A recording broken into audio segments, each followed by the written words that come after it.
के जिम्मे होंगे और वो अंग्रेजों के सिवा किसी और यूरोपीय जैसे फ्रांसीसी को आइंदा अपनी हुकूमत में नौकर की हैसियत से नहीं रखेगा।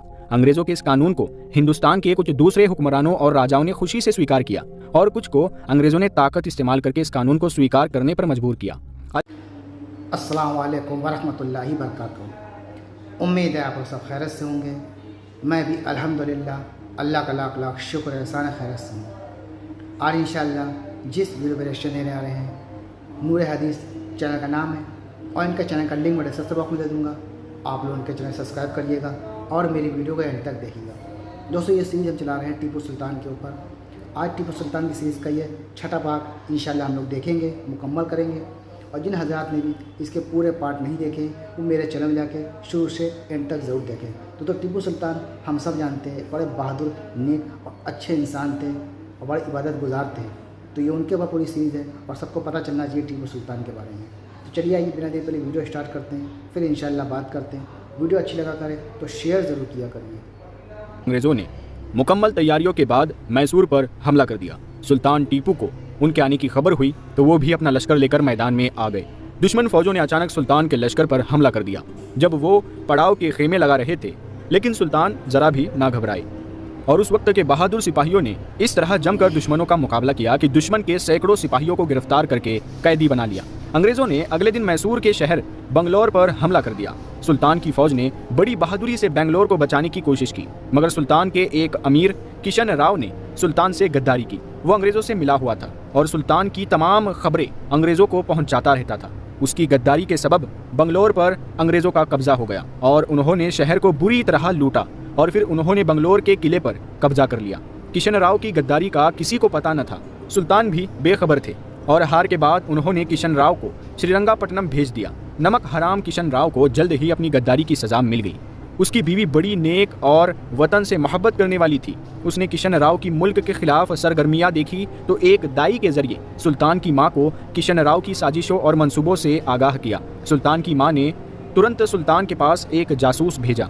उस जासूस ने सुल्तान को बताया कि किशन राव गद्दार है और अंग्रेजों से मिला हुआ है। उसने कुछ दूसरे गद्दारों के साथ मिलकर एक ऐसी साजिश तैयार की है जिसके मुताबिक अंग्रेज जल्द ही श्रीरंगापट्टनम पर हमला कर देंगे। इसीलिए गद्दार किशन राव के खिलाफ तुरंत कार्रवाई की जाए। निजाम हैदराबाद, मराठों और अंग्रेजों ने मैसूर के इलाके में लूट मार मचा रखी थी। एक तरफ मराठों और निजाम की फौजों ने मैसूर के कई किलों पर कब्जा कर लिया और दूसरी तरफ अंग्रेज फौज आगे बढ़ते हुए श्रीरंगापट्टनम तक पहुंच गई और उसने श्रीरंगापट्टनम का मुहासरा कर लिया जो मैसूर की राजधानी थी। अंग्रेजी फौज का सेनापति जनरल कार्निवालस था। बरसात का मौसम था। श्रीरंगापट्टनम के लोगों ने अंग्रेजों का डट कर मुकाबला किया और हर बार अंग्रेजों के हमले को नाकाम बनाकर उन्हें पीछे धकेल दिया। दूसरी तरफ सुल्तान के छापामार दस्तों ने अंग्रेजों के रसद पहुंचने के तमाम रास्ते बंद कर दिए। 20 दिन के मुहासिरा के दौरान अंग्रेजों ने श्रीरंगापट्टनम को फतह करने की हर मुमकिन कोशिश की, मगर नाकाम रहे। इस कोशिश में उनके हजारों सिपाही मारे गए और रसद ना पहुंचने के सबब अंग्रेजी सिपाही भूख से मरने लगे। खाने की कमी के सबब अंग्रेज अपनी तोपें खींचने वाले बेल भी खा गए। जब किसी तरफ से रसद पहुंचने की उम्मीद ना रही तो अंग्रेज मुहासिरा उठाने पर मजबूर हो गए। मुहासिरा खत्म करके अंग्रेज फौज वापस चली और अलवरवाक के किले में जा पहुंची। सुल्तान टीपू के कुछ सरदारों की राय थी कि वापस जाती अंग्रेज फौज पर सख्त चोट पहुंचाने और उनका हमेशा के लिए किस्सा तमाम करने का ये सुनहरी मौका है। लिहाजा इस वक्त अंग्रेज फौज पर हमला कर दिया जाए तो भूख से निढाल अंग्रेज सिपाही मुकाबला ना कर सकेंगे और उनकी ताकत हमेशा के लिए खत्म हो जाएगी। फिर वो दोबारा कभी मैसूर पर हमला करने की हिम्मत ना कर सकेंगे। सुल्तान ने उन सरदारों के मशवरे से इत्तेफाक ना किया, लेकिन बाद में सुल्तान को एहसास हो गया कि उसे अंग्रेजों को बचकर निकल जाने का मौका नहीं देना चाहिए था। ये एहसास सुल्तान को उस वक्त हुआ जब बरसात का मौसम गुजर जाने के बाद अंग्रेज सेनापति जनरल कार्निवालस ने दोबारा श्रीरंगापट्टनम पर हमला करने की जबरदस्त तैयारियां करके निजाम हैदराबाद की फौजों की मदद से मैसूर की राजधानी श्रीरंगापट्टनम पर हमला कर दिया। उनके रास्ते में सुल्तान के जो किले आए वहाँ के किलेदारों ने सुल्तान से गद्दारी की। उन्होंने अपनी जान बचाने और दौलत के लालच में अंग्रेजों को रोकने और उनका मुकाबला करने से परहेज किया और अंग्रेजी फौजें श्रीरंगापट्टनम तक पहुंचने में आसानी से कामयाब हो गई। उन्होंने आते ही श्रीरंगापट्टनम का मुहासिरा कर लिया। सुल्तान को दुश्मन के आने का पता चल चुका था। चुनांचे उन्होंने श्रीरंगापट्टनम के किले का बचाव के लिए किले के बुर्जों और दीवारों पर अपनी फौज के बहादुर और जंगजू सिपाहियों को मुकर्रर कर दिया, जिनके पास हर किस्म के हथियार थे, जबकि सुल्तान ने दीवार की खास जगहों और मोर्चों पर तोपे और दूसरे आतिशी हथियार भी रखे हुए थे।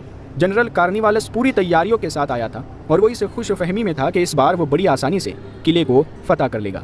लेकिन जब सुल्तान की फौज ने बड़ी बहादुरी और बेजिगरी से अंग्रेज फौज का मुकाबला किया तो अंग्रेज सिपह सालार की उम्मीदें खाक में मिल गई।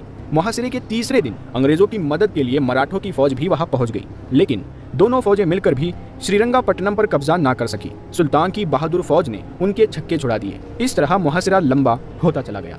अंग्रेजों ने महसूस कर लिया कि श्रीरंगापट्टनम को फतह करना बहुत मुश्किल है। सुल्तान टीपू को भी एहसास हो गया था कि 3 दुश्मनों यानी अंग्रेज, निजाम हैदराबाद और मराठों का मुकाबला आसान नहीं है। इसी तरह मराठों का सरदार नाना फरनवैस भी यही महसूस कर रहा था। उसने अंग्रेजों पर जोर दिया कि सुल्तान टीपू से सुलह कर ली जाए। सुल्तान टीपू भी यही चाहता था और अंग्रेज भी सुलह के लिए सोच रहे थे। चुनांचे उन्होंने अपने एलचियों के जरिए सुलह की बातचीत की। अंग्रेजों की शर्तें इतनी सख्त थी कि सुल्तान की गैरत उन शर्तों को कबूल करने पर राजी ना थी, लेकिन वो 3 दुश्मनों के बीच घिरे हुए थे। गद्दारों और साजिशियों ने उन्हें इतना बेबस और लाचार कर दिया था कि ज्यादा देर तक दुश्मन का मुकाबला करना मुश्किल नजर आ रहा था। चुनांचे श्रीरंगापट्टनम को बचाने के लिए सुल्तान ने मजबूर होकर सुलह की शर्तों को कबूल करके सुलह के समझौते पर दस्तखत कर दिए। सुलह की शर्तें ये थी, सुल्तान अंग्रेजों को जंग के तावान के तौर पर 3 करोड़ रुपए नकद अदा करे और जब तक रकम अदा ना हो जाए उस वक्त तक के लिए सुल्तान के दोनों बेटे जमानत के तौर पर अंग्रेजों के पास यरगमाल रहेंगे। सुल्तान अपने वो इलाके अंग्रेजों, निजाम और मराठों के हवाले कर दे जिनकी सालाना आमदनी 3 करोड़ रुपए हो। ये समझौता 3 फरवरी 1794 ईस्वी को तय पाया। इन शर्तों की वजह से 3 करोड़ रुपए सालाना आमदनी वाले इलाके सुल्तान ने दुश्मन के हवाले कर दिए, जबकि 1 करोड़ रुपए नकद अदा किए। बाकी 2 करोड़ की अदायगी का इंतजाम ना हो सका और सुल्तान ने दोनों शहजादे अंग्रेजों के हवाले कर दिए। इस सुलह के बाद दुश्मन फौजें श्रीरंगापट्टनम का मुहासिरा खत्म करके वापस चली गई। उनके जाने के बाद सुल्तान टीपू ने सल्तनत के मामलों और मसाइल पर ध्यान दिया और सल्तनत के निज़ाम को सुधारने और मुल्क की सुरक्षा के लिए कई कदम उठाए। सुल्तान टीपू को जिन नमक हरामों और गद्दारों की वजह से अंग्रेजों की जिल्लत आमेज शर्तें कबूल करना पड़ी, उन्हें तलाश करके इबरतनाक सजाएं दी गई। फौज में इजाफा किया गया, जमीनी और समुद्री फौज में नई भर्ती की गई, फौजी ट्रेनिंग के लिए स्कूल बनाए गए, उन किलों की मरम्मत कराई गई जिन्हें जंग में नुकसान पहुंचा था। राजधानी श्रीरंगापट्टनम के किले की खास तौर पर मरम्मत की गई और उसे पहले से ज्यादा मजबूत बनाया गया। दूसरे मुल्कों के मुसलमान हुक्मरानों से अच्छे संबंध बनाने के लिए सुल्तान ने काबुल, ईरान और हिंदुस्तान के हुक्मरानों को बहुत से तोहफों के साथ दोस्ती और मोहब्बत के पैगाम भेजे और उन्हें इस्लाम के खिलाफ अंग्रेजों के इरादों से सूचित किया। सुल्तान ने सल्तनत के मामलात को संवारा, मुल्की खजाने में पैसा जमा किया। फिर सुलह की शर्त के मुताबिक उसने अंग्रेजों को तवाने जंग की बाकी रकम 2 करोड़ रुपए अदा कर दी। अंग्रेजों ने दोनों शहजादे सुल्तान के हवाले कर दिए। शहजादों की वापसी पर श्रीरंगापट्टनम के लोगों ने खुशियां मनाई क्योंकि वो उनके बहादुर बादशाह के बेटे थे। शहजादों की जुदाई में शाही महल पर जो उदासी छाई हुई थी उनके वापस आने पर दूर हो गई और वहाँ फिर से खुशी का माहौल हो गया। ब्रिटिश हुकूमत ने हिंदुस्तान के अंग्रेज गवर्नर जनरल को तब्दील करके लॉर्ड वेलेस्ले को नया गवर्नर जनरल बनाकर भेजा। लॉर्ड वेलेस्ले बहुत चालाक और साजिशी जहन का मालिक था। उसने वहां आकर ऐसे नियम बनाए जो जाहिरी तौर पर तो हिंदुस्तान वालों के लिए फायदेमंद नजर आते थे, लेकिन हकीकत में उनकी आज़ादी को ख़त्म करने वाले थे। उन नियमों के तहत हिंदुस्तान की हर रियासत के हुक्मरान को मजबूर किया जाता था कि वो अपनी रियासत की हिफाजत के लिए अंग्रेज फौज रखे और फौज की तनख्वाह और सारे खर्चे रियासत के खजाने से पूरे किए जाएं। जो रियासत अंग्रेजों की इस मांग को स्वीकार ना करती उसके साथ अंग्रेज जंग शुरू कर देते। अंग्रेजों ने इस कानून के तहत सबसे पहले निजाम हैदराबाद को मजबूर किया, लेकिन उसने इनकार किया। तब अंग्रेजों ने अचानक अपनी फौज हैदराबाद में दाखिल कर दी। चुनांचे निजाम हैदराबाद को अपनी हुकूमत बचाने के लिए कुछ ऐसी शर्तें कबूल करनी पड़ी जो आगे हम आपको बताएंगे। हैदराबाद का हुक्मरान तोप खाने से लैस 6000 अंग्रेज फौजी हैदराबाद में रखेगा। इस फौज के अफसर भी अंग्रेज होंगे। फौज के तमाम खर्चे निजाम हैदराबाद के जिम्मे होंगे और वो अंग्रेजों के सिवा किसी और यूरोपी जैसे फ्रांसीसी को आइंदा अपनी हुकूमत में नौकर की हैसियत से नहीं रखेगा। अंग्रेजों के इस कानून को हिंदुस्तान के कुछ दूसरे हुक्मरानों और राजाओं ने खुशी से स्वीकार किया और कुछ को अंग्रेजों ने ताकत इस्तेमाल करके इस कानून को स्वीकार करने पर मजबूर किया। तो दोस्तों, ये तमाम एक्शन जो आपने देखा टीपू सुल्तान की सीरीज़ का ये 6ठा पार्ट हम लोगों ने कंप्लीट किया है। अब इंशाल्लाह मैं चाहता हूँ 7वें पार्ट से आपसे मुलाकात करेंगे। और जिन हज़रात ने भी इसकी पूरी वीडियो नहीं देखी है, मतलब और पार्ट नहीं देखे हैं, तो मेरे चैनल में जाके शुरू से एंड तक ज़रूर देखें दोस्तों, और ज़्यादा से ज़्यादा वीडियो को शेयर करें और वीडियो अच्छी लगा करें तो लाइक किया करिए और अपनी कीमती राय कमेंट बॉक्स में ज़रूर बताया करिए। तो हम मिलेंगे इंशाल्लाह आपसे नेक्स्ट वीडियो में। तब तक के लिए अस्सलाम वालेकुम व रहमतुल्लाहि व बरकातहू।